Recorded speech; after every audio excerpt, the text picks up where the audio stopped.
I'm a little bit excited. This is the 2023 all-new Volkswagen Amarok, and the reason I'm so excited is because this car takes its underpinnings and mechanicals from the best ute on the market, the Ford Ranger. But Volkswagen has infused a little bit of German sophistication as well as some more premium touches, so what we might be looking at is the new best ute on the market. Chasing cars, honest reviews of your next car. Brought to you by Budget Direct. A little bit later down the line, in about 6 weeks, two new variants will arrive, the entry-level Core and Life. But before then, we've got the three higher grades, starting with the mid-range Style. And then we also have an example of the Aventura here, and there's also a similar level, also top of the pack, the Panamericana. And we're gonna have a look at exactly what you get for your cash in those two. The main difference with the new Amarok is on the outside. This design was actually styled right here in Australia by Australia's local design team. And I, for one, absolutely love it. I'm going to go on record and say I think this is a better looking vehicle than the Ranger. Certainly looks a little bit more sophisticated, arguably a bit more aggressive if you don't count the Raptor at the top of the Ford range. Out of the front end, you get LED matrix headlights in the higher grade versions. This X design theme. This car is bigger in virtually every dimension, except for the overhangs, which are shorter, so better off-road ability. On this particular version, as it's the Aventura, you get the 21-inch wheels. If you go for the Panamericana, you get 18-inch because that car has a more off-road focus. There's more ground clearance. It's ever so slightly shorter, and you can have up to 350 kilos on the roof this time as well. The wheelbase is longer, and that means more room in the back seat. And at the back end, there's more to talk about too. Original accessories are playing a big part of this car. This has a power roller tray cover, which is a lovely touch. Looks like it's been designed by Volkswagen because it has, not aftermarket stuff here. Also, tow bar fitted as standard to every variant, not just the higher grade versions. There's plenty more to talk about inside. Volkswagen has done a pretty good job of differentiating the Amarok from the Ranger inside as well. And when you jump in here, obviously this is the flagship version, the Aventura, but it is surprisingly different. I'll start with the dashboard, which has got quite a different layout. It's lost some of the chunkiness of the Ranger, and it's a little bit more refined perhaps. Some really nice choices of materials on all the touch points.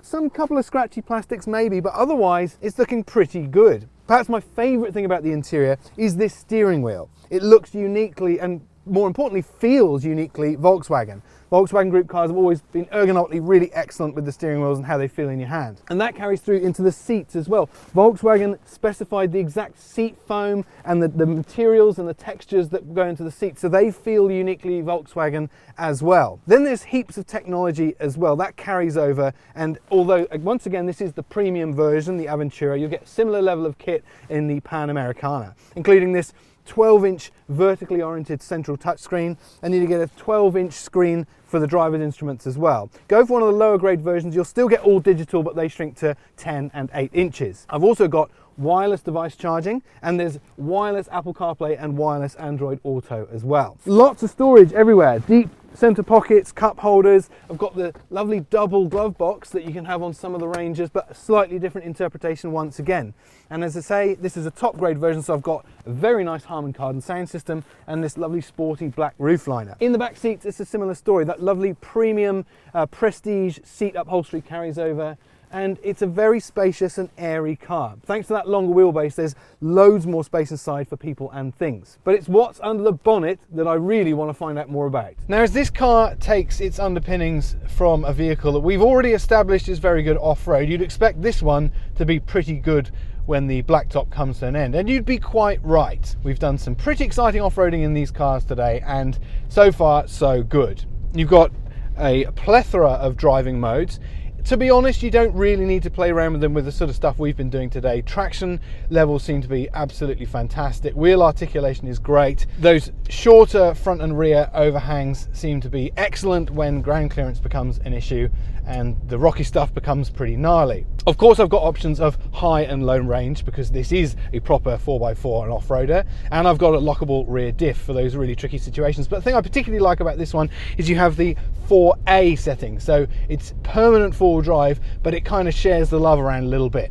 If you're really after some excitement, then you can go two-wheel drive. What I really liked about the previous Amarok is it had that kind of point and fire nature when it comes to going off-road. And the new version, I'm very pleased to say, has exactly the same thing. In the hands of a almost complete amateur off-roader like me, some of these really challenging off-road obstacles have been an absolute breeze, and it's all been done in complete confidence. I'm expecting the Style to be easily the big breadwinner for the new Amarok range. It represents the proper middle of the range with a really good level of standard equipment, but also you can have it with a V6 diesel and all of the off-road capability you'd get in the flagship. But I want to turn now to one of those flagships.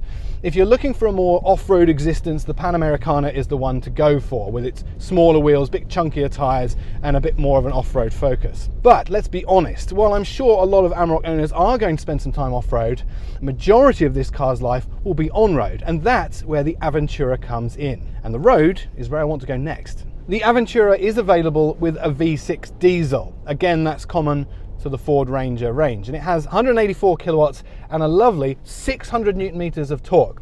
So if you're thinking of towing anything with the Amarok, that's probably going to be the obvious choice. I've spent plenty of time with the V6 diesel over the last couple of days, and I can say, while not the most sophisticated or advanced engines, it's very stoic, very torquey, makes quite a nice sound, and is exactly what you want for a hard-working ute like this. I'm confident that it'll tow all day long and return pretty good fuel consumption while doing it. All engines are bolted to a 10-speed automatic transmission. There's no manual option for now, or probably ever for that matter. But perhaps the most interesting thing about the Aventura is the second engine option. If you're shopping in the Ranger family, you have the frankly bonkers Raptor at the top end of the scale. But Volkswagen wasn't offered that manic twin-turbo petrol V6. Instead, it got an engine that the Ranger doesn't have, and it's this engine. This is a 2.3 litre 4-cylinder turbo petrol, and to all intents and purposes, it's the same engine you'll find under the bonnet of the now gone Ford Focus RS and the Ecoboost version of the Ford Mustang. And in both of those cases, I absolutely love that engine. So what do I think of it in the new Amarok? I still absolutely love it. It has 222 kilowatts and a still respectable 452 newton meters. That in a car of this size means it's not going to be as fast as some of the more sporty versions it's been under the bonnet of, but it does still mean pretty meaningful performance. And how about this for a figure? With 222 kilowatts, that makes this ute the most powerful that still retains a 3.5 ton towing capacity, which of course the Amarok range does. I'm going to call it the sports ute. It sounds a bit strange when you get stuck into it, sort of a bit gassy. There's lots of kind of hissing and whistling without much exhaust or induction note, but I don't mind that necessarily. This is not trying to be a high performance ute, and yet somehow it is. In-gear acceleration is excellent. Off the mark isn't quite so good, but you can really feel the way that engine is developing power over torque. It's quite unusual. It's a little bit distracting almost, because utes aren't supposed to drive like this.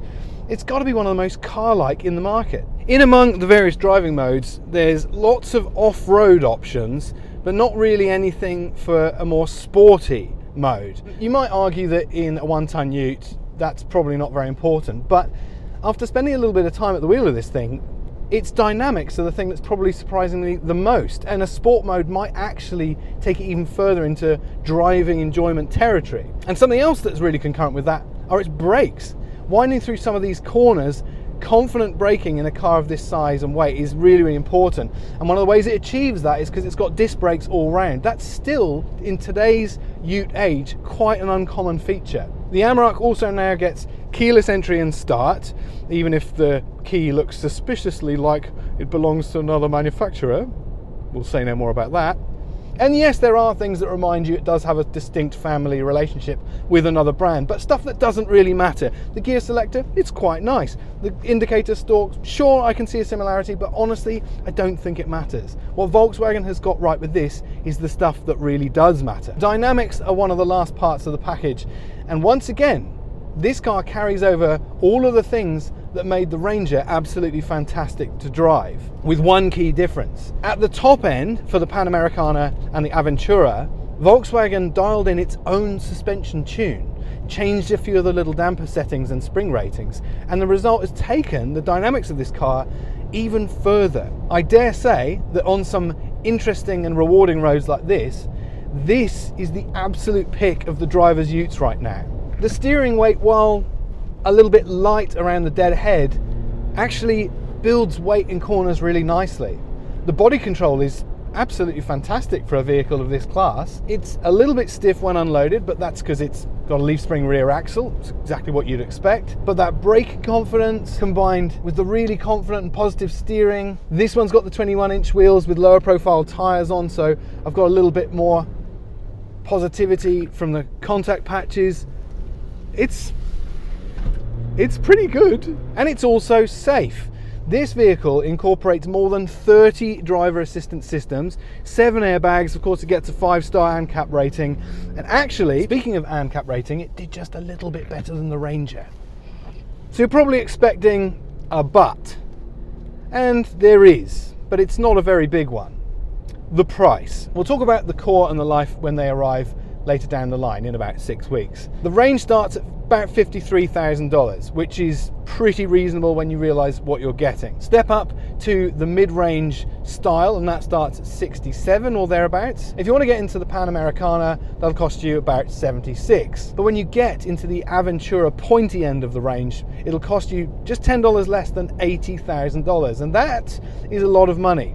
Until you look at exactly what you're getting. This car has brought all of the great bits of the Ranger, but wrapped them up in something that looks entirely different, feels almost entirely different on the inside, feels exactly like a Volkswagen should, and just added in a little bit more sophistication. We live in a time now where a $100,000 car is, to many people, not an expensive car and quite a reasonable proposition. This car, at $80,000, may still seem expensive to a few, but to many, I don't think it will.